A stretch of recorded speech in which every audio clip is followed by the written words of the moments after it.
Hey guys, this is the next tutorial on the series over here, and we'll be talking about two more amazing filters provided by Konva JS. And as you can see, you have the same circle that I've shown in the previous tutorial. And if at all you want to build it, you can use these options over here that I've highlighted. So you'll get the same circle to work around with a shadow as well as an offset. Alright, so as we were talking about the filters, the way you invoke a filter is by referring to the circle first and creating a cache method. After which you pass an argument to of filters to the filters, and in which you write down conva.filters dot whichever filter you would like to apply. I'll leave it blank over here right now, and then you apply the filter and give a value as its argument. So first of all, let's talk about Brighten in this tutorial. I'll talk about enhance as well in this tutorial, and we'll cover other filters in the other videos. So what Brighten does is it increases the brightness. So we have an option of brightness over here, and you can select your brightness. Alright, so for now I'll give it a 0 and let's see what happens. So as you can see, the brightness command has activated a bit of glowing inside of glow inside of our element. So let's see what happens when I increase it to 0.5. Right, so as you can see, you have a whiter kind of circle over here, and you can see light coming out of the shape. Alright, when I give it a value of 1, you can see that the element is almost out, and that is because it is fully brightened up. So this is how you can change your brightness, and you can play around with this using events as I was showing in the previous tutorial. You can use mouse events or on-click events or any kind of JavaScript events, so that when you click this kind of style or this kind of filter is applied. It's not a style, I'm sorry, it's a filter, and this filter is applied whenever you can click or whenever you hover, and this can be done by events that we have learned so far. Anyways, going ahead, if I give it as 0.4, you can see that the brightness slightly reduces. So you can use this option if at all your imagination covers such concepts.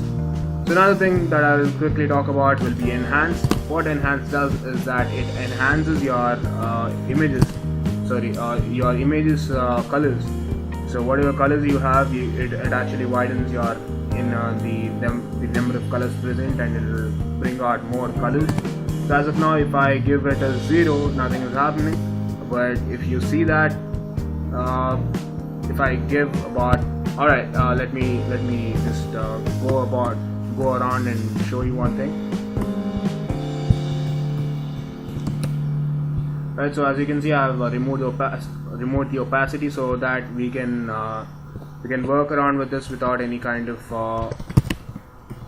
an obstruction. So I create the circle.cache again, and we have circle.filters, and we fill it with conva.filters, enhance. After this is done, fill it with an enhance option. So as you can see, nothing is happening as of now because there is no value over here, but as soon as I give 0.3, you can see that the colors are getting separated. There are more colors right now in the picture, and if I increase it to 0.8, you see that the colors are decreasing a bit more. So one more thing, guys, previously when I applied the brightness option and I had the brighten over here, due to the cache command, I thought that the opacity was not gone, but it was gone. So when you have 0, nothing happens essentially, but I thought there was a glow over there. Anyways, 0.1 will increase your brightness a bit. So similarly, if you have 0.8, the brightness increases furthermore. So this is how you can play with brightness and enhance. As I was saying, you can give enhance just by replacing this with enhance. And by giving a value of 0.8, you see that there are a lot more variations happening in your color. Alright, so you have to give this in capital E or else it won't work. Okay, so you can give it a value of 1 and see what happens. Okay, so as you can see, the colors have separated completely. So this is what happens when you use the enhance filter. Alright guys, thanks a lot for watching this Rocky DeRaze, and we are about to cover much more in further tutorials, and I'm going to talk about many more filters coming up in the next video. Alright, stay tuned to my videos guys, and subscribe to my channel and share it with your friends and like the videos if you like them, and I'll be back. Thanks a lot for watching. Bye bye.